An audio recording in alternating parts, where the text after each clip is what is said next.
Jesse? Jesse? Hello, sister. We will start, Jesse. Let them join. Okay, sister.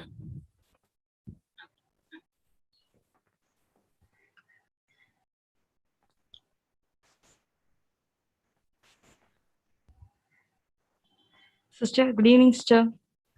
Good evening, Subha. We will start, Subha. Okay, sister. Every sunset in the evening signifies that the new sunrise and a new beginning is going to happen. A very good evening to one and all connected here.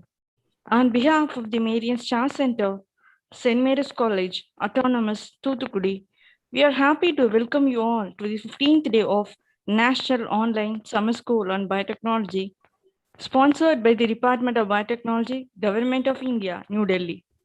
Prayer is the raising of one's mind and requesting of good things from God. Let's begin this session by invoking God's blessings with a prayer song.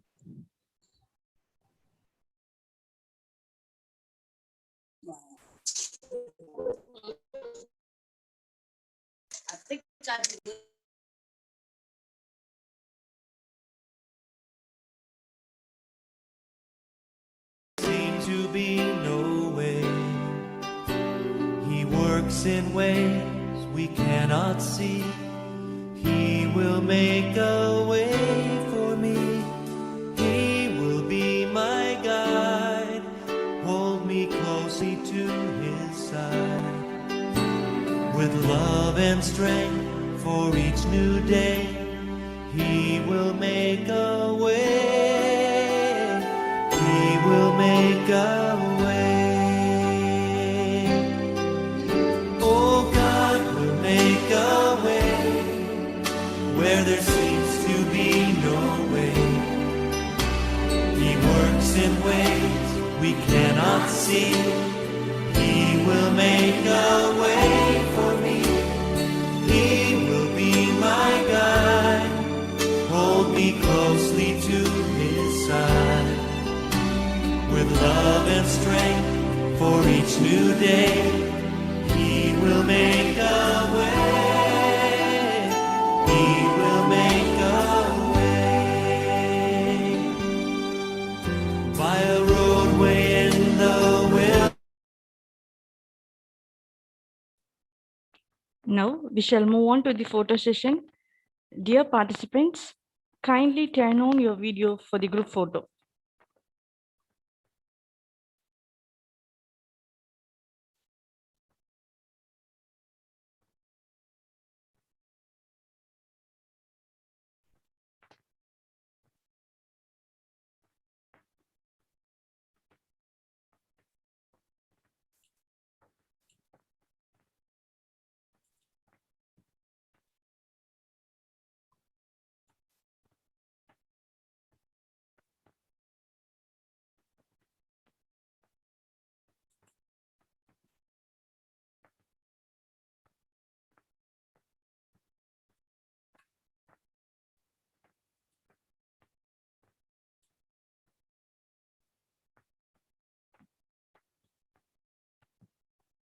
Thank you, dear participants.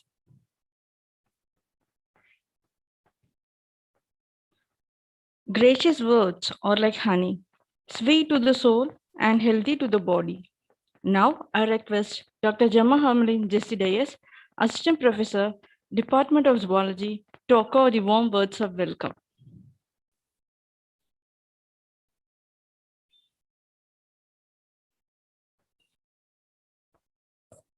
Welcome. Every day with a smile, look on the day as another special gift from your creator, another golden opportunity to complete what you were unable to finish yesterday. Today will never happen again. Don't waste it. You are not born to fail. Of Mandindo. A wonderful and pleasant evening to all. It is a great pleasure to me to introduce our distinguished guest, Dr. Muthuswamy Ananda Subramanian, Professor and Head Department of Biotechnology, PSC College of Technology, Coimbatore.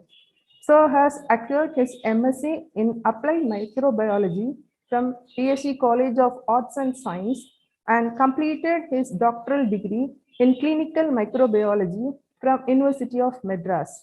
His area of interest in research are antibacterial scaffolds, quorum sensing, and biomems. He has published more than 30 papers in the reputed national and international journals. He has authored chapters and books. He has rendered his services in various capacities as reviewer in Indian Journal of Medical Microbiology, Indian Journal of Microbiology, and Canadian Journal of Microbiology. He served as a member of Confederation of Indian Industry, Southern Region from 2010 to 2011. AICTE Expert Committee member for affiliation, member of Academic Council and chairman of Board of Studies in PSC College of Technology, subject expert in Tamil Nadu Teacher Recruitment Board and as chairman of IBSC Committee in PSC College of Technology. To his credit, he has completed funded project sponsored by UGC, DBT, Department of Science and Technology, NCIT under INUP program. Sir has honored with Lady Tata Memorial Research Award for his contribution to research. He is the life member of Indian Society of Technical Education, Biotech Research Society of India, International Society for Infectious Diseases, and the Secretary of Institute of Smart Structures and System, Coimbatore chapter. Each participant here is singularly fortunate to have such a mega personality to address us during this session. With immense joy, I accord a warm and hearty welcome to you, sir. I extend my warm welcome to our principal, Dr. Reverend Sister A.S.J. Lucia Rose, our secretary, Reverend Sister Flora Mary, and the deputy principal, Dr. Reverend Sister Kulandai Teres. I express my hearty welcome to overall coordinator and member secretary of DPT Star College scheme, Dr. Reverend Sister Arokya Genesius Alphonse, heads, deans, all the members of the faculty, and my dear students. Once again, I welcome you all. Thank you.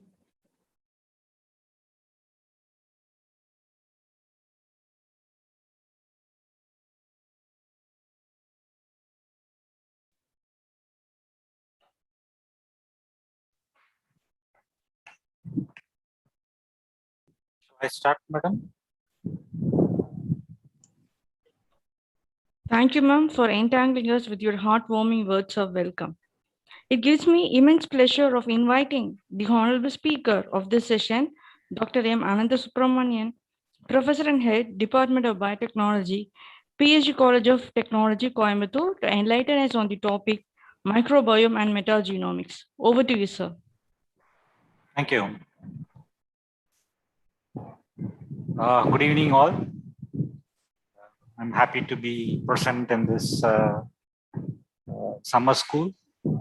First of all, I have to thank the organizers for inviting me.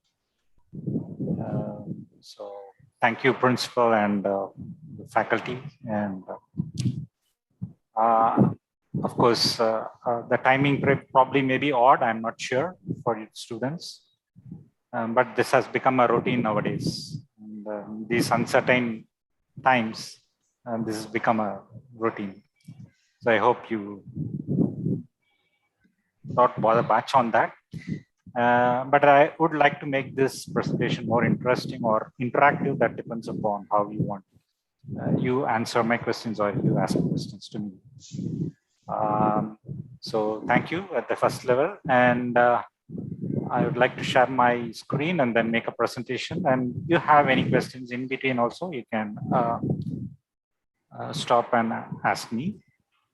And I may not be able to visualize your chats. So probably if there is a possibility, you can unmute and question. Okay, thank you.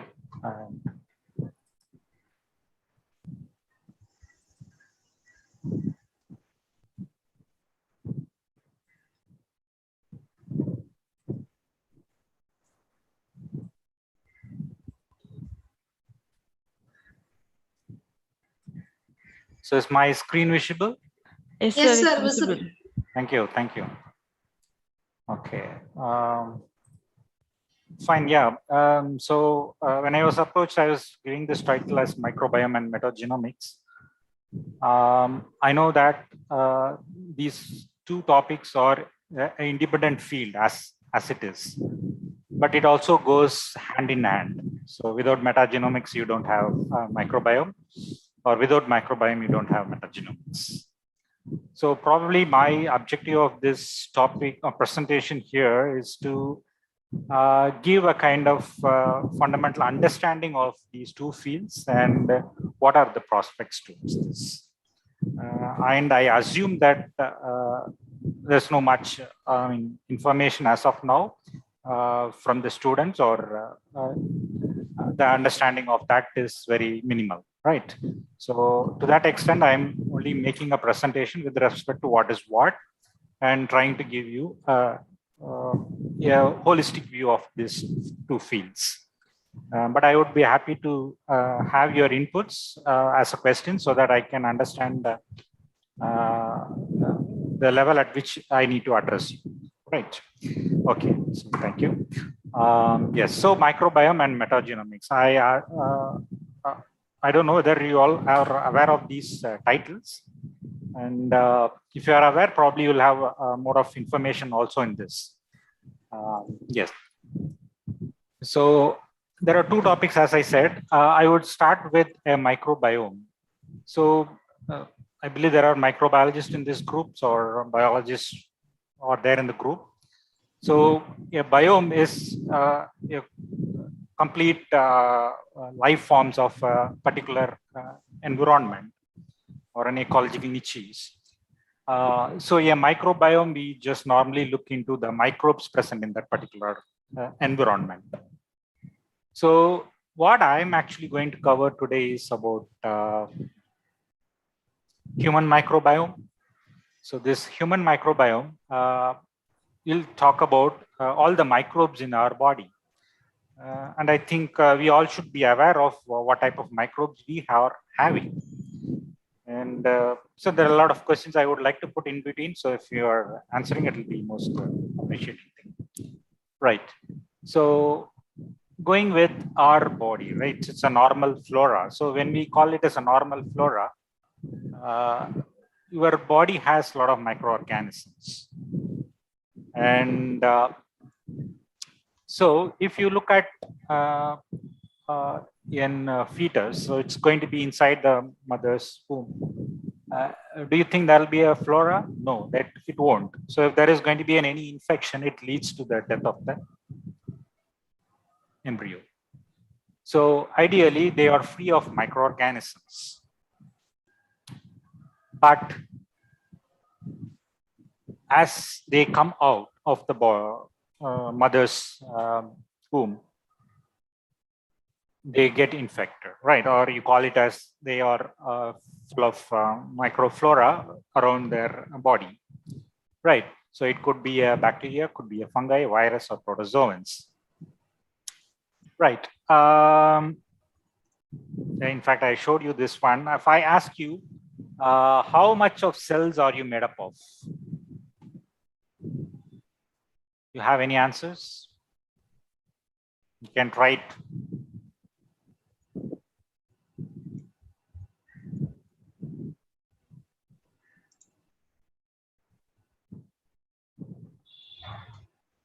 Okay.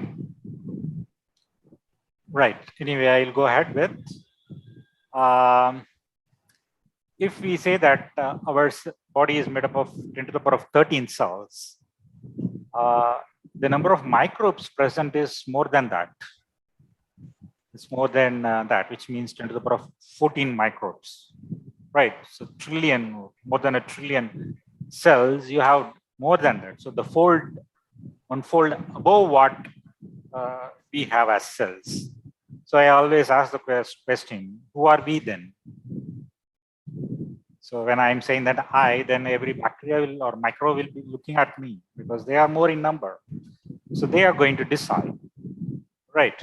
So that matters a lot for us. So without microbes, we'll not be there. Well, we have learned all those things as a fundamental. And interestingly, there's more than 1,000 different species among our body. So, which constitutes your microbiome. So there are total 1,000 different species of microbes in our body.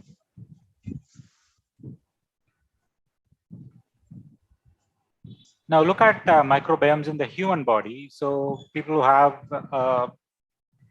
microbiologists, their course might have come across the different types of phylum, actinobacteria, firmicutes, proteobacteria, bacteroidetes. So if you look at the composition varies with the anatomical sites. And there will be some substantial interpersonal variations also. But if you look at the regions, like if you look at firmicutes constitute the major part of your colon, and skin, if you look at actinobacteria. And similarly, if you look at proteobacteria in the stomach. So it's highly varied. When I talk about these phylum, these type of bacteria are present there in the systems. Now, this is what I was telling, when the microbiome from the mother is the first thing that they will get. So how do they get that? As I said, when they pass through the birth canal, that's where the normal flora that is present there in the vaginal regions will start getting into the skin. And there is a contact with the skin with the mother, then through breastfeeding and through food, of course, when we start offering them. So that is the first place you get those microorganisms. And you can always correlate with the kind of a stools that a child gives.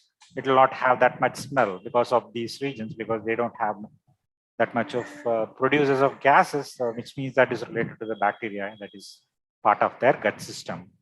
So slowly they get used to that system of getting microbes.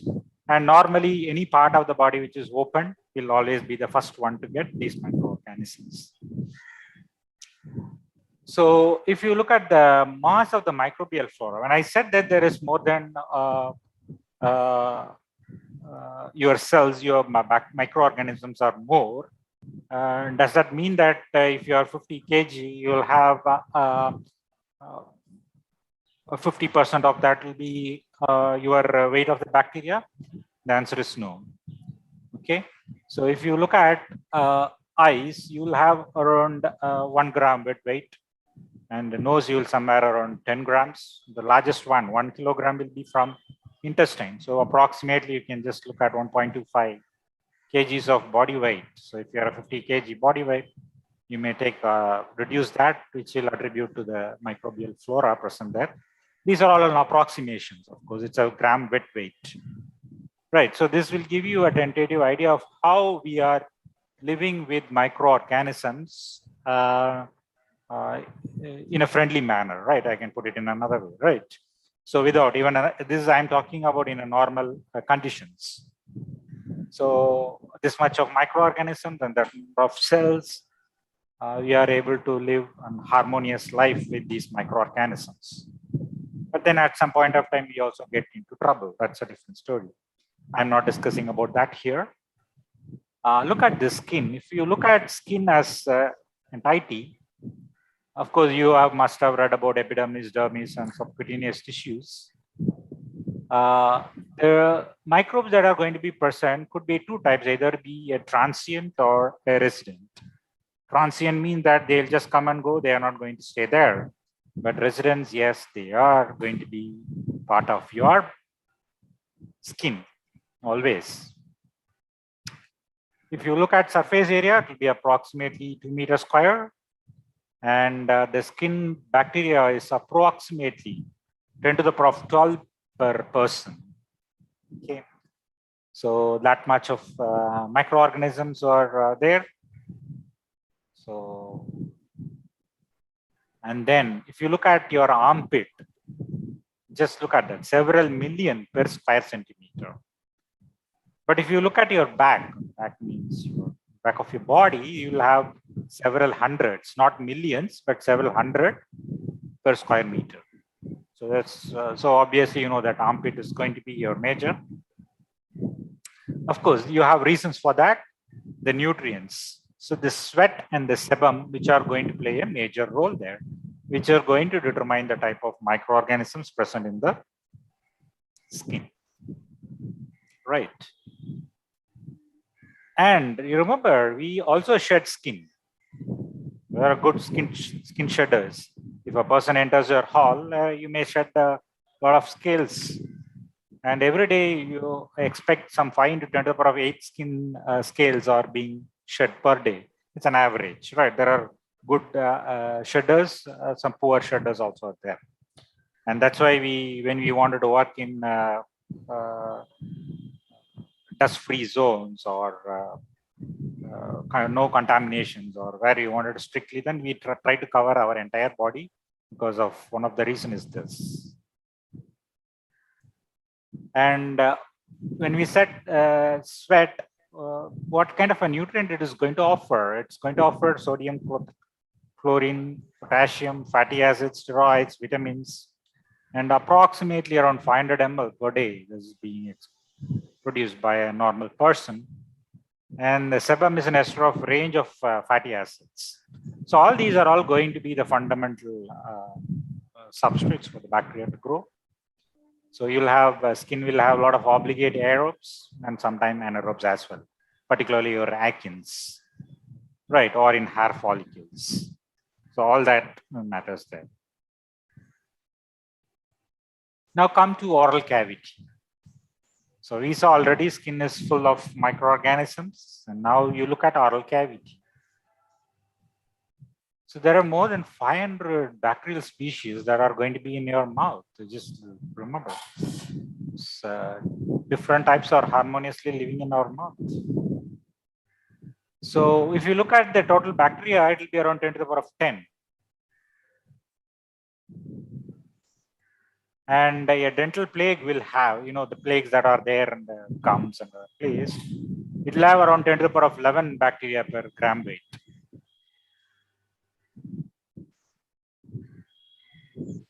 And in saliva, if you look at, you'll have bacteria for around 10 to the power of 8 per ml. And in addition, you'll also find teeth, your buccal mucosa, tongue, gingival crevices, that's a gap between your tooth and gum. They are a good habitat for microorganisms. Remember, each one will have a different environment within the buccal or within the buccal cavity. Teeth will have a different nature of environment, or what you call as niche, or tongue, or gingival crevices. All will have a different type of environment. So that it decides the type of microorganism that is going to be present there. So the nutrient, the oxygen content, the redox potential, and the pH. So some of the examples are these: Fusobacterium, Veillonella, spirochetes. Some of them are anaerobic bacteria which can well survive in our buccal cavity. So now coming to the respiratory, remember all these are all exposed to the outer side of the environment, right? So that's why you find a lot of microorganisms, the skin or buccal cavity. And now that's respiratory tract. Now we all know about respiratory tract because of this COVID situation. So we inhale around 10,000 bacteria per day. It's an approximation. As I said, there is nothing like 10,000 as it is. It's a kind of an approximation. An average a person can come into a picture. So they can clear these inhaled bacteria within 30 minutes. Okay. And if you look at the oropharyngeal regions, right? The oropharyngeal regions, this will have a greater diversity than the nasopharynx. So this is your nasopharynx, and this is your oropharynx. Okay. So the diversity will be more in the oropharynx than the nasopharynx. Remember, nasopharynx is the first entry point, but the oropharynx has a lot of diversity. Of course, if you look at majority of the population will be Streptococcus pneumonia. Now, the next opening is your gastrointestinal tract, right from your mouth to the rectum. you have been exposed, right? So this is always, so whatever the food you take, you don't take a sterilized food, you take with microorganisms. So that's what the total mass will be 1 kilogram, around 10 to the power of 14 bacteria is present there. Almost this takes the total volume. The surface area is around 200 meters square. The stomach will have around 1,000 bacteria per ml. Your duodenum and jejunum will have around 1 lakh. And ileum will have 10 to the power of 9 bacteria, trillions. Colon, 500 bacterial species. I'm talking about bacterial species. The remaining things are all the total number of microorganisms present there. Whereas if you look at colon, it will have 500 bacterial species. That's going to be the highest one.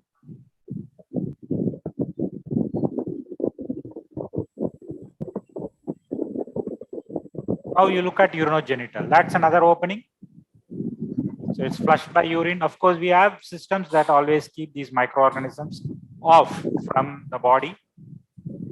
So you'll have mechanisms to control that. In all of these, whatever I discussed. And if you look at this, you'll have skin, anus, vagina, all these.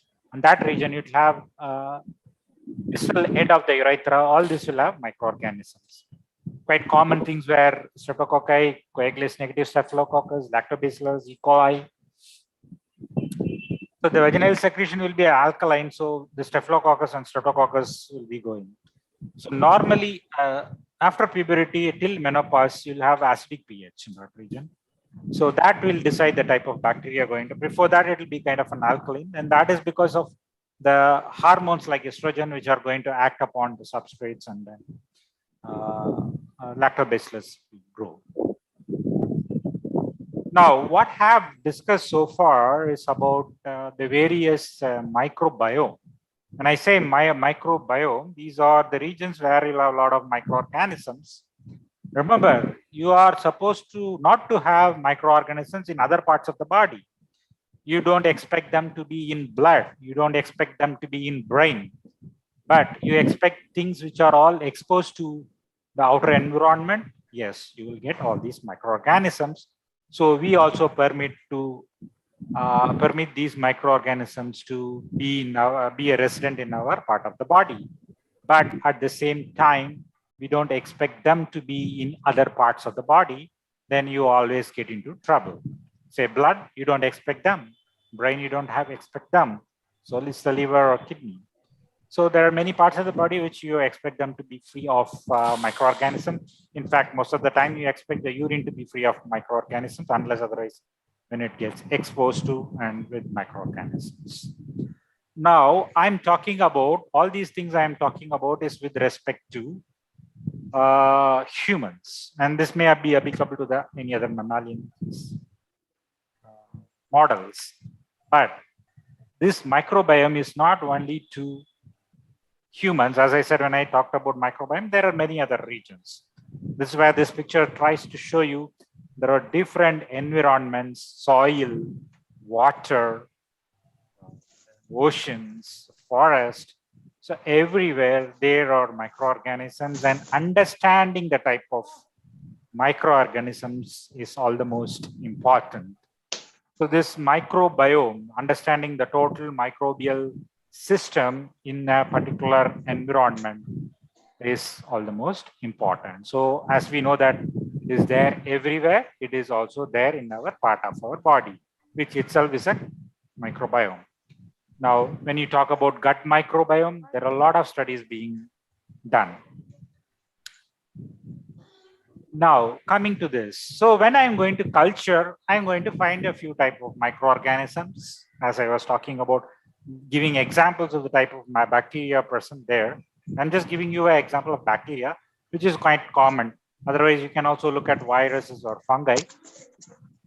So we look at culturing. So what do we do in culture? We try to grow them, and then we see bacteria and other kind of stuffs. But can we assure that we have been able to culture all that microorganisms present there? So we follow what Robert Koch and other people have come up forward with culture medium, and we try to evolve so that individual microorganisms grow, and we identify and we claim that this is the microorganism present there. Right. But there are many factors that needs to be taken into account for culturing the microorganism. So one is that, of course, the nutritional factors you should try to duplicate in a in vitro system. And similarly, signaling factors, some other very essential factors.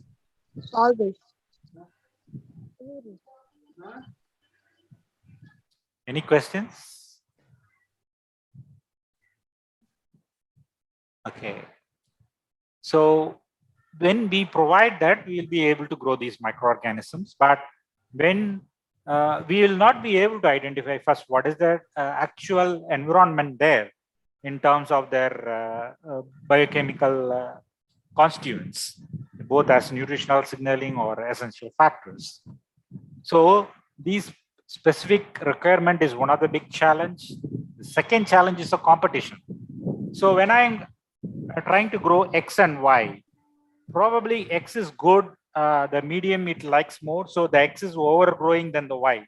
So I'm missing that Y. Similarly, I don't understand the total community structure. What are the different types of, like I was showing the different phylums of the bacteria, I'm not able to study by a routine culture. And is there any antagonistic mechanism that is present in that? A kind of a defense mechanism, like what you might have studied about producing bacteriocins or an antibiotic.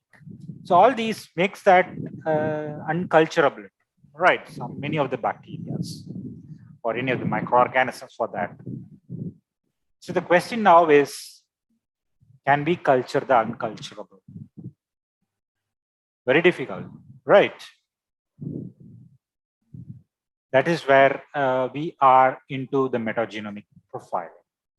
Right, now let me talk about genomics. So genomics is, it's a pinnacle as of now, is the rapid sequencing of whole genomes. Probably in your summer school, there might have been a lot of discussion on that, about a genome.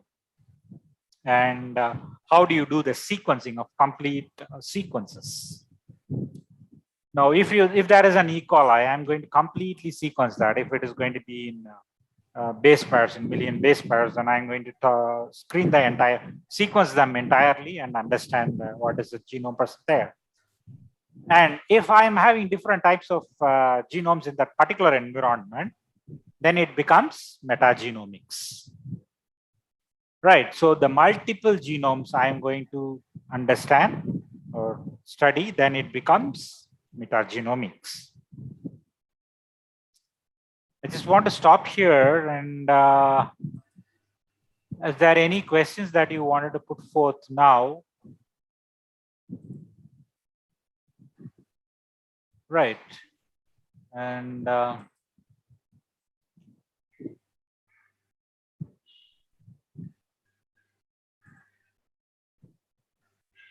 I think, sorry, some people have answered. 15 trillion cells.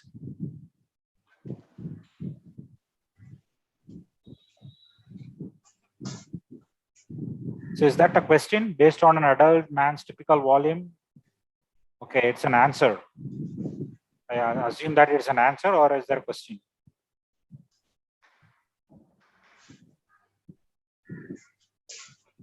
Okay. So that's where I said it would be difficult for me to look at it. Okay, fine, good. Kirti Kumari. Yeah. So I can put a question also. You have any idea about what is the weight of a cell?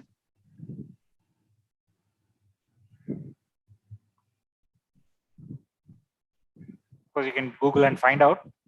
And whatever weight is a cell. So if I calculate this much into every cell, then this is how what we are. What is our weight? Okay. Right. Okay, I'm not getting those answers. Yeah, I normally ask, since you answered this question, I wanted to put a question again. Right, good. So, fine. So till this, any questions from you? That's where I'm here. 0.1 picoliter. You call that a weight in picoliter? Okay. Or in picogram? Okay. No, my question was, if I'm going to calculate this number of cells into the per weight of a cell, is that what our weight will be? This is just a question. I know that if some people might be knowing the answer, it's just for a thought. Okay. Cell density of, fine, 10 to the power of -9, or it's still more than that. It will be -12 or 13. Right, no problem. If you even assume in that context, I would be asking you, if I'm going to multiply this into the number of cells, is that what my weight will be, or is something else? No, the answer is not yes. The answer is no. Right, you can think about it. Right. Anyway, that's just because I was happy to look at your answers, so I just sort of interacting with you. Fine. But whatever, as I said so far now, you have any questions, I would be happy to answer. Is there any questions related to that or understanding things? Because I have only given you a factuals, so I assume that there is, but there can be always some interdisciplinary questions that can come forward.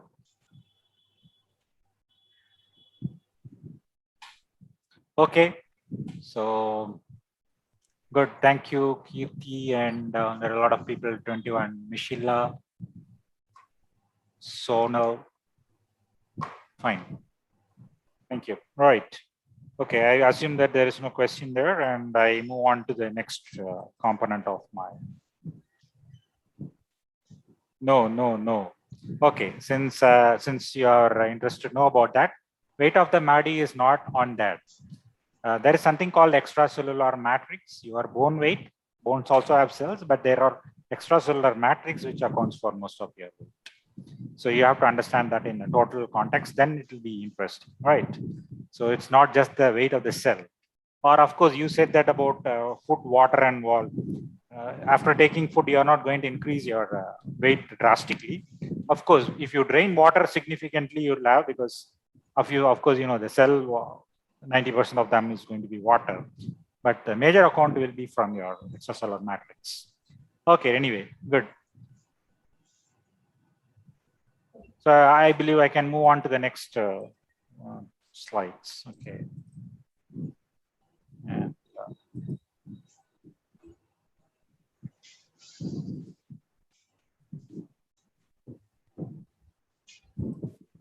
all right, something missing. What is this?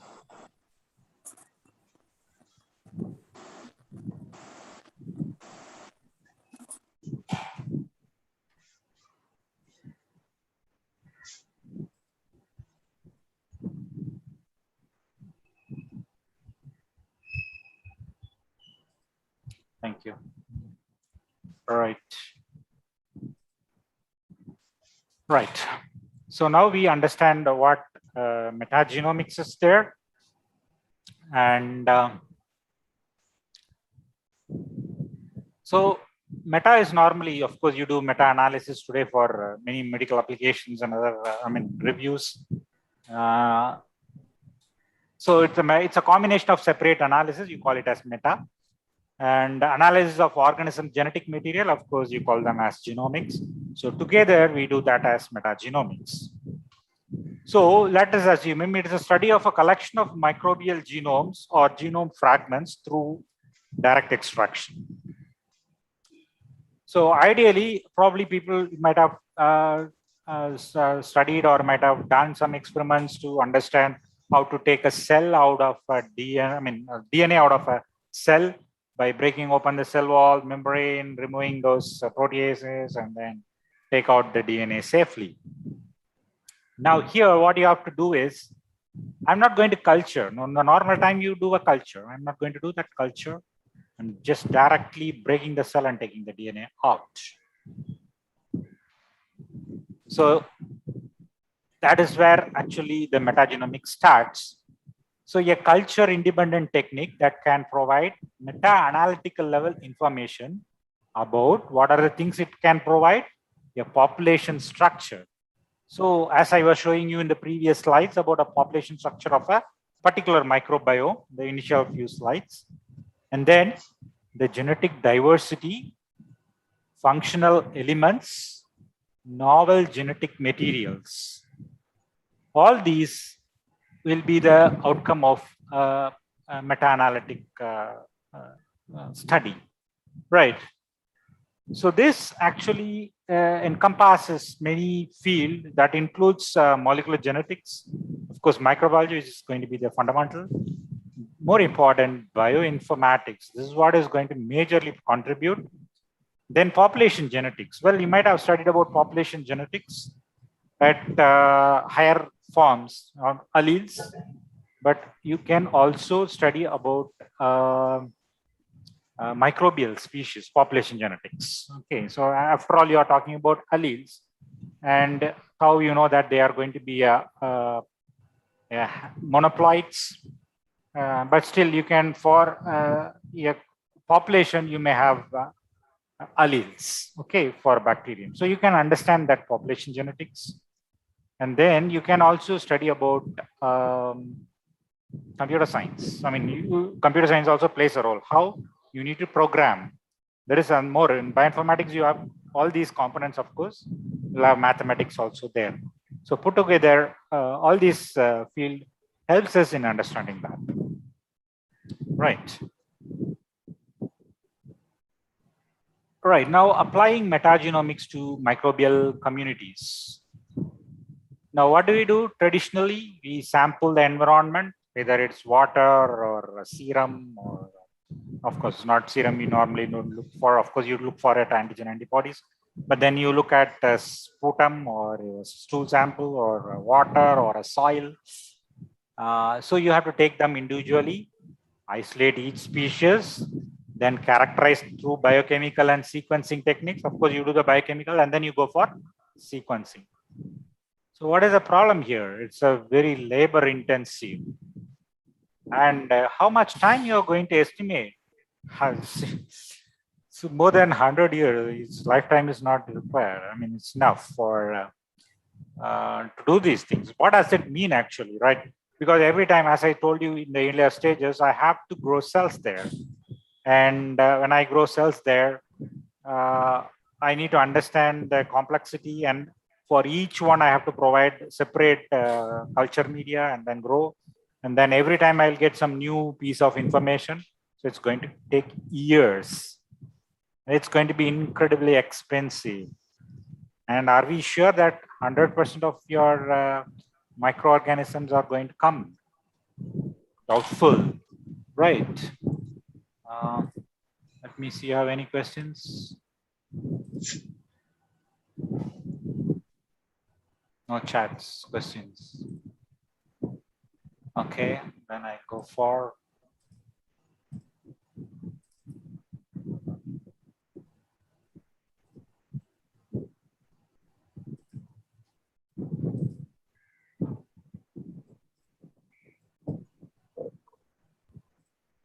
All right.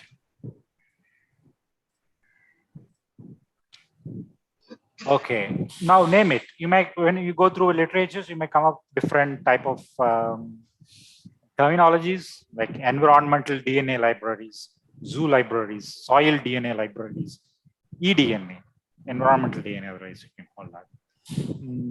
Recombinant environmental libraries, whole genome treasures, community genome, of course, whole genome shotgun sequencing. All these are all related to this metagenomes, right? Significantly, they are trying to prove one point that there's a metagenome involved in that. So what are we doing?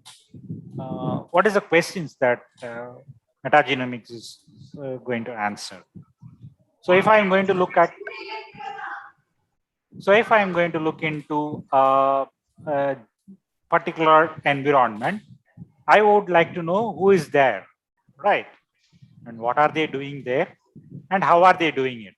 And then probably there's another thing, how we are going to get benefited, right? So we always know how to exploit things, right?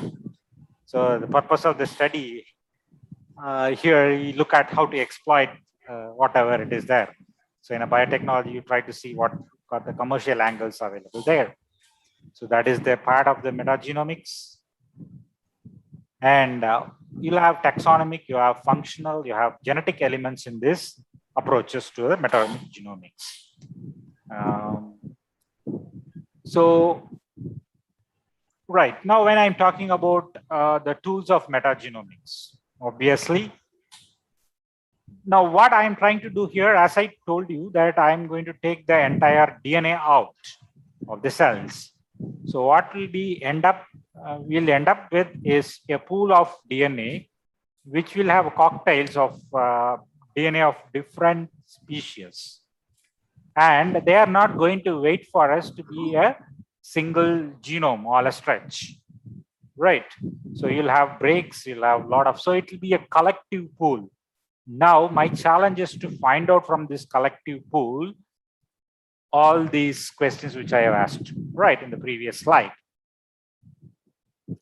So in that context, I'm looking at cloning as a technology or a technique.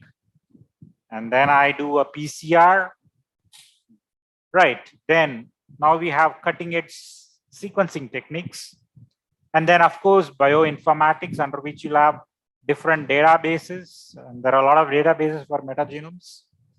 Then, so all these tools will be put together to understand the metagenomic components. So basically, we need to have two things that what makes us to look for is sequence driven. So when I am looking at sequence driven, what is that I'm looking at is what genes are there. And the second one, what the genes are doing. So for these two things, you'll have a different ways of executing it. So I'm taking a soil, look at this picture, or well, these pictures are very environmental. Like you can also correlate with the human source. You take these genomic DNA extractions from here. So that I said heterologous genomic DNA. They can be, of course, restricted, digested, put into a vector, and then you put it into an E. coli. Till this, you'll be doing it for a regular recombinant products. Yes, there is some question coming up. Good.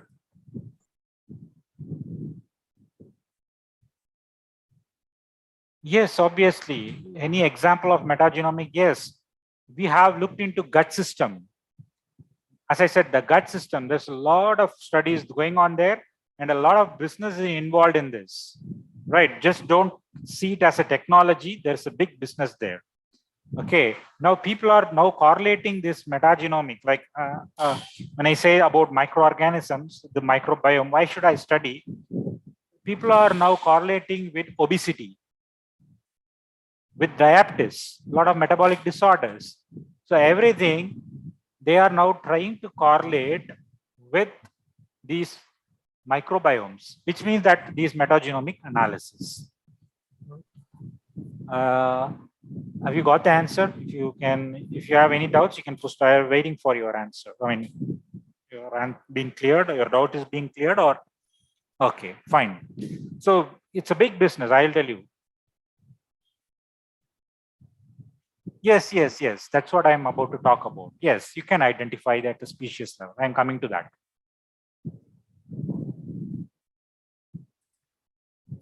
Right. So now what I'm trying to do is I'm putting them, cloning them, and putting cloned into a cell. Now I am going to look at two things. One is function. What is the function? Say, for example, I wanted to study protease. No, I wanted to look for a protease that is very unique, or an amylase. Okay, say for example, an amylase which works in higher temperature. Then I go to that particular environment where there are thermophiles. I cannot culture and get it, take them directly from there, and I'm looking for particular enzyme. So that is a functional driven analysis. The second one is sequence analysis. And this is where the question what you asked, looking for specific microorganism. Yes, you can go and find out the specific analysis. Okay. And now what you can do, you can extract the metagenomic DNA or the metagenomic RNA, right? When you are going to do the metagenomic DNA, you construct a library, as I was telling you. You'll have a cocktail. You won't know what clone will have what type of a gene, but then you have to figure it out, right? So that is where you have bioprospecting. Then you have taxonomic diversity, assessment of taxonomic diversity.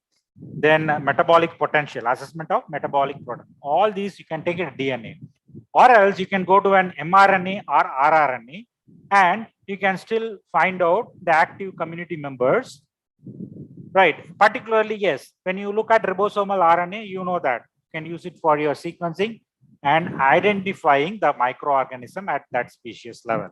I think you would have got the answer for that question you asked here. So you can do that. So there are different ways of doing it. Okay, right. Now, how this is going to be done? Well, there are, depending upon the size. As I said, there is something called, probably might have known about shotgun sequencing. You just blast them. You just have a thread-like structure, and then you break them into pieces, and then put each of them into a vector, and then clone it or into the cell, and then you try to express them. So this is an ideal setup for any genetic engineering studies. So if it is going to be up to 15 kb, if that size, then you put it in plasmid, or up to 40 kb, you can use phosmid, cosmids, or BACs, which mean bacterial artificial chromosomes. I'm not going too much into the technical details now, because my objective here is only to give you a holistic understanding of what they do. But I would be happy to answer any questions someone is interested in. Right. Now, the vector. So the choice of the vector is back again, depending upon the quality of the DNA, targeted genes, the screening strategy, more important, right? So when you are going to do that, you are going to create a library. A library is a cocktail of all your clones, and which you are not sure about which one is going to do. So you will, each day you will collect one and one and try to do that, right? So you can either look for a single gene or a small operon. Okay. So you can, in a small insert libraries, you will look at that. If you are going to look for a large, yes. Yes. Your voice is tracking. Your voice is tracking, sir. Oh, I see. It's not audible now? Now it's audible, sir. Okay, probably fine. How long it is? Okay, now it's audible? Yes, sir. Yes, sir. Okay, okay. So that is, yeah, there is another question in the chat box. Okay, fine. Rajesh Kanan.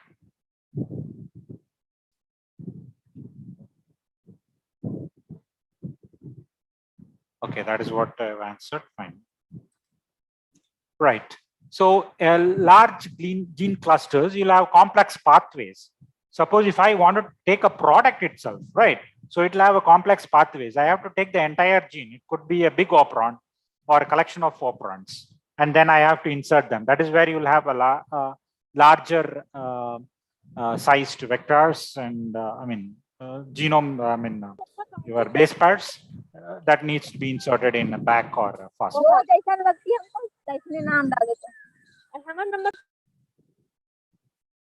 Right. So I'm not going to, because I assume that you all know these fundamentals. And yes, so you're going to take the vector, you're going to take the insert, put a random fragment cloned into an expression, and then the expression vector is transfected into a broad expression post. Okay. And now you do a functional screening. If it is going to be for a functional application, you do a functional screening. Say, for example, like the example I said, a protease activity. So I am going to produce a medium which has a protease, proteins, and then see that whether the bacteria growing there is producing a protease activity. And then subsequently, I pick it from there and start doing the further analysis, and then do an upstream and downstream processes towards taking the product. Right. Now, this function-based screening is what I was talking about. Here, what is that? You don't need to know the sequence information, right? You are just looking at the metabolic activities of the library clones. So any novel class of genes encoding that could be further studied, and then you can sequence and put it in your NCVA database or anything. But then it is quite challenging and, of course, quite interesting as well.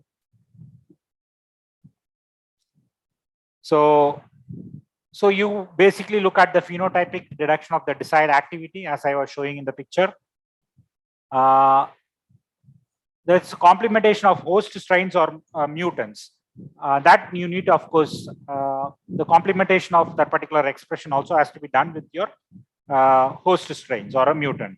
You need to understand that depends on the functionality. So, and there should be some induced gene expression, whether it is there or not, because you have to induce them, right? So then there is another substrate induced. So how that in the induction can be happening is either by substrate. So you put a substrate and then you have an expression vector, and then you can actually monitor or probe using a Glean-Forsen protein if you are particularly is cloned in the upstream of the GFP gene, right? So that this DNA also gets expressed and you are trying to understand the GFP. So, and you also can look at product-based gene expression rather than substrate-based gene expression. So ultimately you are looking at the phenotype deduction, and thereby you are trying to pick. Say for example, in one study, they have done 19 out of the 4,600 clones. They finally found out these beta-D glucuronidases that are unique in that particular microbiome. This is for functional approaches. Okay, so functional approaches are quite cumbersome. You are waiting for like golden egg, right? So you have to wait for that, right? Now, this is what I said. You have to produce a type of complementation for the host strain, because it should be able to support your expression under selective conditions, right? So that has to be taken into account when we are trying to look at it. Say for example, similarly, they have got this many number, more than 4 lakh clones, finally yielding 13 of antibiotic producing strains. Okay, and similarly, they have done it for virions. Virion is the viruses that are going to be part of that. So they have taken it from different places, say Arctic Ocean, fish gut, fish pond. So they have taken a different period of time. This is one study from Nature in 2008. And then the colors indicate the type of sequencing and the tools used.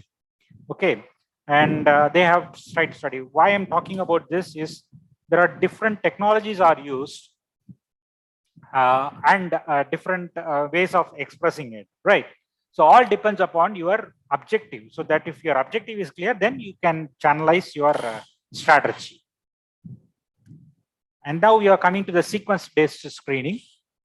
So as I told you earlier, if you are going to look for primers, DNA probes or primers, so if you know a particular gene, then you try to use that and try to clone them from the different strains of bacteria. Example, like you, as I said, I'm going to look for an enzyme that is quite unique, but I don't know whether, because you may not culture and get those genes, but you wanted to find out it is there or not. So you can have design a primer and then try to amplify it. You may have a question. Will it not be the same as what you get it in the culture? Definitely not, because there may be other variants in those regions that we amplify, which may have a different advantage. I mean, not a different, it may have better advantages. As I said, I wanted to have an enzyme which expresses at high pH. or low pH, then I can look for such things, right? Right. So then you're looking at your community DNA.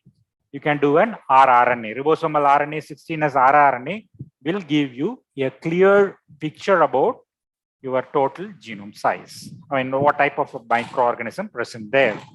Okay. So in want of time, I'm just skipping things because it's moving out of time. Yes. So you can also look at what are the genes adaptive, which genes are getting expressed in one particular habitat and which genes are not expressed in a particular habitat can also be studied.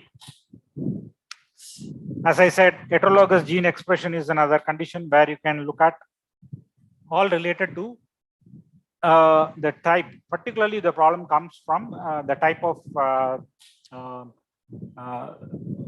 genes that you wanted to express in a particular bacterial system. Normally, we use an E. coli. Probably you can look at Pichia or any other things. You can try it out. Of course, you have some luck also required there. So you can be able to get a good number of products out of this. So you can, based on that, you can also go for synthetic genes. Based on the identifying that, you don't need to literally go for again doing the cloning and expression. You can straight away go for a synthetic gene and then you start expressing them. Once you understand the genes, the sequences. Okay. Of course, you have to use shuttle vectors. Right. So there are a lot of bias that is going to come. What kind of a bias? It could be at the DNA level, at the protein level. There are a lot of biases that could be happening. But then you need to understand that bias. And then if you can give a possible solution, then you can overcome those kind of exercises. So, so I said about primers, you should use degenerate primers, which means that you may have a different type of amino acid for a particular gene sequence, right? And you can go for unannotated proteins also. If you have unannotated proteins, you can also synthesize that by your optimizing your codons. Well, these things can be talked only if we have, I'm not, probably I'll be answering the questions because I'm getting some questions here. So subterranean, so that many microbes are new to us, which comes there.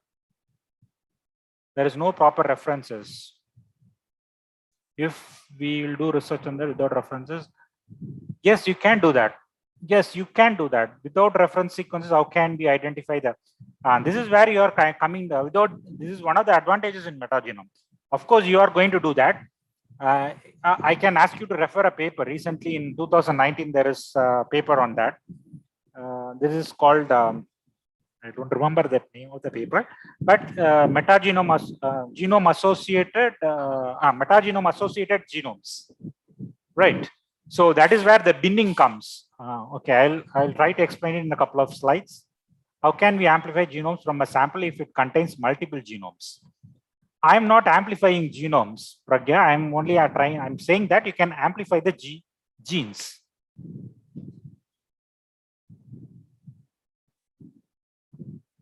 Okay, Pragya, I'll answer one by one. Okay, how can we amplify genomes from a sample if it contains multiple genomes? We are not amplifying the entire genome. What we are trying to, we are not sure about. We are, okay, I'll try to explain that in a few seconds. If in metagenomic only external genomes of microbes only, or in higher organism, there is no need. No, you are able to see it. Here we are not able to see it, right? That is the reason we are going for metagenome. In higher organism, you can go and pick it up and you don't need to kill them, right? And so here we are sacrificing those microorganisms. So actually that doesn't apply here. I believe you understood, Usha, right? And yeah, fine. You might. These two questions I will answer now. One without references sequences, and we can, right? I can explain only by showing some picture. Okay.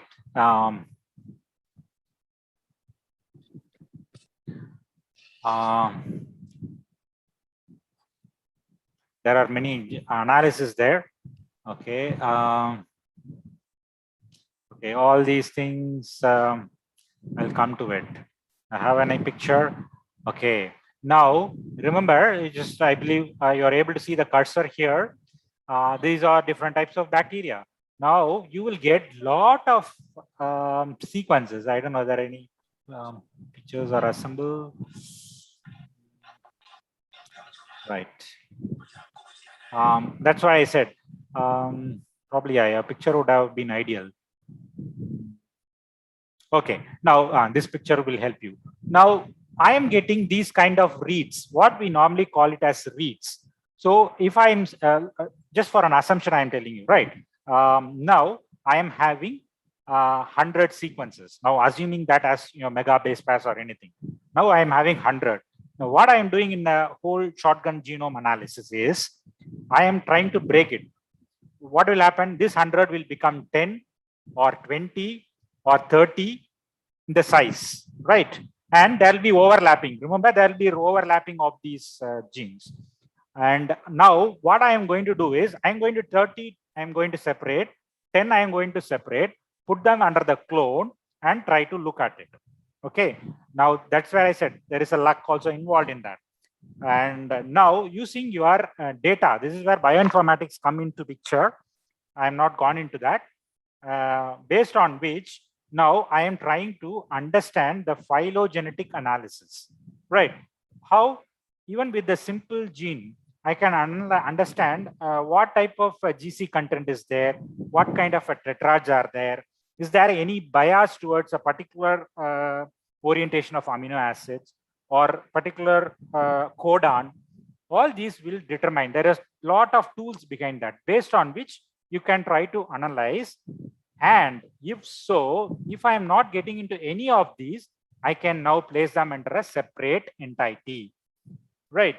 So in a study, they have found out recently from human gut microbe, some 1962 in that paper, 2019 paper, if you can look at it in Nature, 1962 new unculturable, not reported, they were able to identify. I think that will answer his question.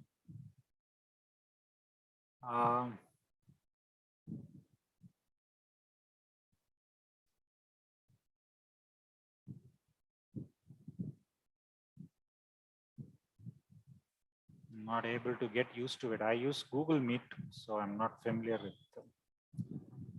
Okay.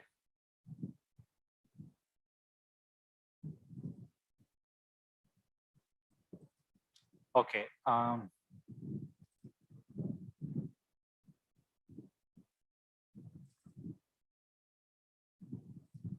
Oh, sorry, quit Zoom.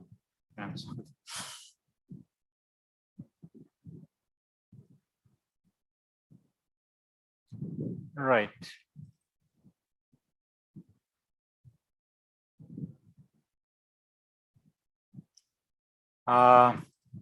Anyway, yeah, right, this is better. Yeah, now I will answer this subterranean ecosystems are unexplored one. So many microbes are new to us, which comes from there. So there is no proper reference in sequence or in SPAY.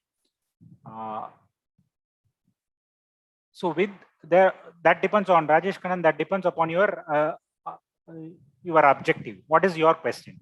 If you are thinking that there is something which is totally different from, you can report it as new, right? But there will be some sequences, some are nowadays people who are looking, that's what I wanted to show the last few slides.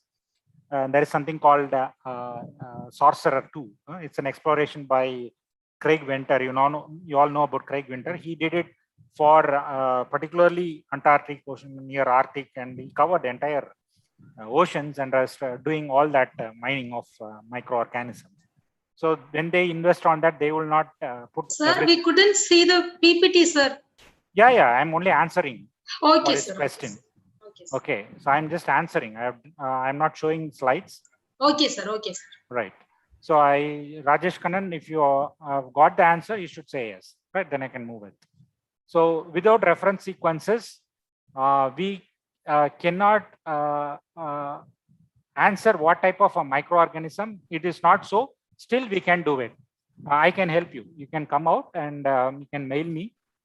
I can help you. If that depends on what you have with. Suppose if you have a ribosomal RNA, then you can always try to connect with. If it is not there, then you will say that skip it off. It belongs to entirely new sequences, right? Then probably you can try to annotate and find out where it can come from. There are a lot of tools available for that. So you can still do that. So it is possible. So without references sequences. So that is one of the examples. That's where I wanted you to refer that journal, okay? Journal of in Nature 2019. Okay. Now, how can we amplify genomes from a sample if it contains multiple genomes? I was trying to answer that only. So you will amplify so many things which you are not sure. Now, I said out of the 100, 10 is one from one genome, another 10 will be another genome from another, say one is from E. coli, another from a Staphylococcus. I right now don't know these two are from same or not, right? This is where there are a lot of bioinformatics applications like binning, where they try to categorize. There are a lot of tools available to do this. There is a pipeline involved in that which can do that function. Have you got the answer, Pragya?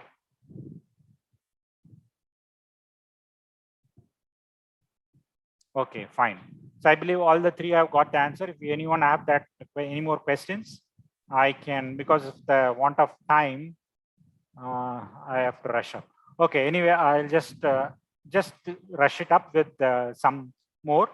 Yeah, so that's mining. Mining is, what is mining? You have to pick up, interestingly, whether it is functional or sequence based. In that sense, you wanted to identify novel microbe. Your ribosomal RNA will tell you clearly what it is. And binning, this is what I said, it's a crucial step in the taxonomic analysis, right?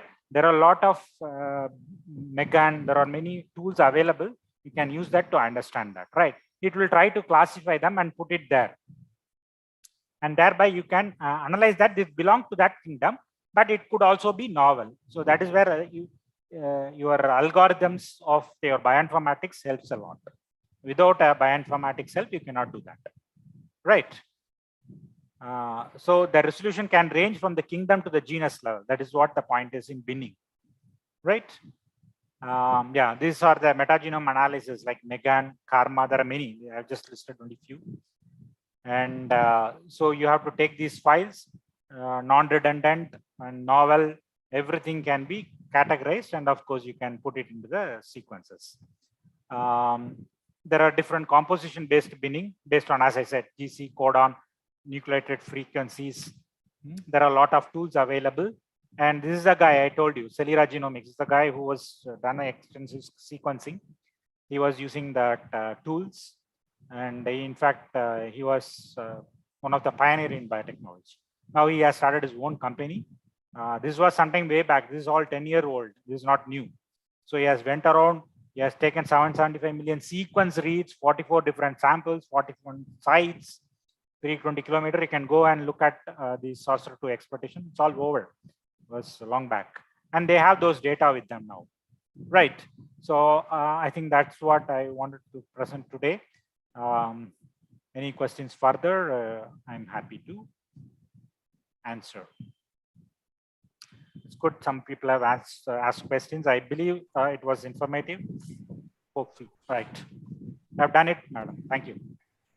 Students, you can ask your queries. Otherwise, you can post your questions in the chat box. Yes, I will stop sharing.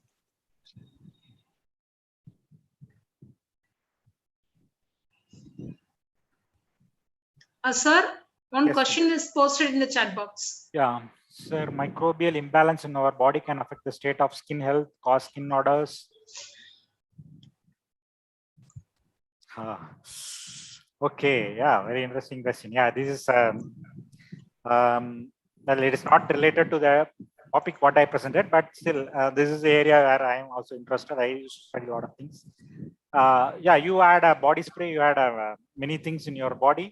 Now, obviously, it is going to affect your microorganisms. So that good are common cells.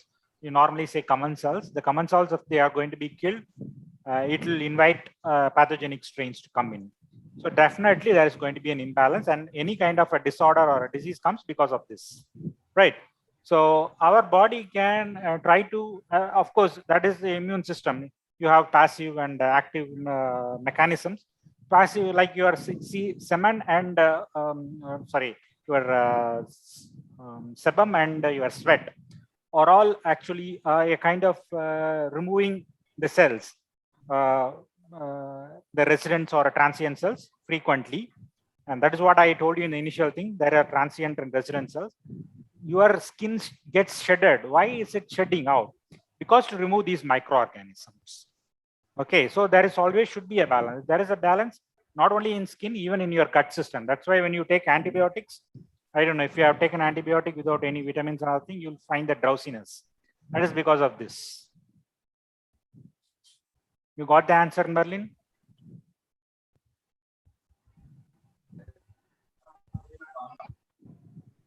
Okay. Any other questions? You can unmute your mic and ask the question. Otherwise, you post your questions in the chat box. Sir? Yeah. So do you have any recent example relating these studies of microbiome and metagenomics? Come again? So do you have any recent example or recent research or any studies or drug relations regarding this? Yeah, that's what I said. No, gut is one field, right? Now look at this. If I know about the gut system, what determines it will highly variable, right? It will vary with respect to race and type of food you have. So if I can understand that, I will come up with my own products. What kind of a product? Probiotics, right? So a lot of people are working. Is that your question? Yes, sir. Yeah. So I'm just talking about a gut system. But if there are many people who are, see, all these things will not be, if it is for commercial application, they will not expose it to the outside world. But if it is funded by federal system or it has to be presented, yes, or an academic interest, they will put it. But you can also figure out from the databases. In fact, we are also working on such kind of things, and we are getting those it's interesting questions on that. If from application point of view, there are a lot of things are currently happening. It's not something can happen, it's all happening. Looking at colon cancer, that has a lot of link with your fibers. That is back again linked with your microorganisms. They are all studying, and they are not, even industries are studying, funding it. They are not just funding for understanding it. They will try to see how much money they can get out of that after spending it, right? Okay. Okay, I have taken much time. Thank you, sir. Yeah. So. Any other queries?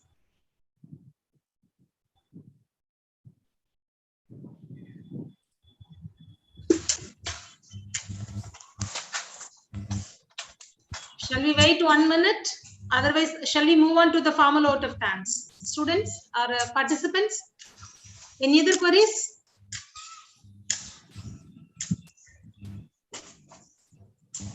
If there is no queries, shall we move on to the formal vote of thanks? I'll check the participants whether they raise the hands or not. Attendance come feedback form और email वगैरह सब डालना है। Subha? Yes, sister. We'll move to the vote of thanks. Okay, sister. Gratitude is not only the greatest of virtues, but the parent of all others. I deem it an honor and privilege to propose the vote of thanks on the 15th day of National Online Summer School on Biotechnology. First of all, I would like to thank the Honorable Speaker, Dr. M. Ananda Subramanian, Professor and Head, Department of Biotechnology, PSG College of Technology, Coimbatore, for his vibrant presence and luminous presentation on microbiome and metagenomics. Sir, we acquired much knowledge with regard to microbial communities, study of genomics and metagenomics, their tools and functional approaches. I hope all the participants have gained more insight into metagenomic library construction, sequence-based screening, and gene expression.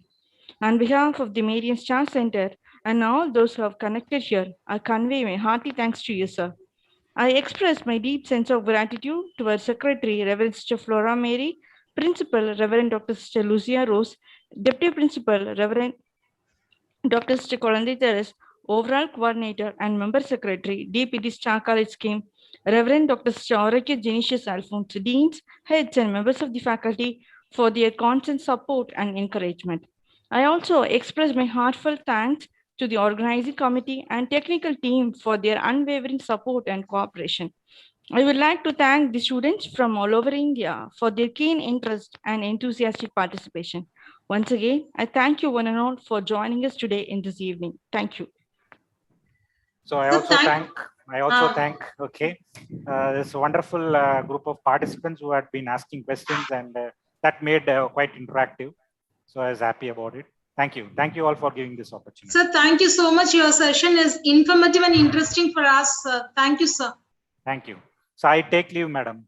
Yes. Dear participants, already the quiz was posted in the Google Classroom. Quiz is posted in the Google Classroom. Then this quiz, evening session quiz, will be posted tomorrow morning. Thank you. There is no session tomorrow. We will meet on Monday through through Zoom platform. Subha, Sir? Students are asking feedback link. Okay, sir. I will post it I have again, posted, sister. Kindly post once again, Jessie. Okay, sister. Okay.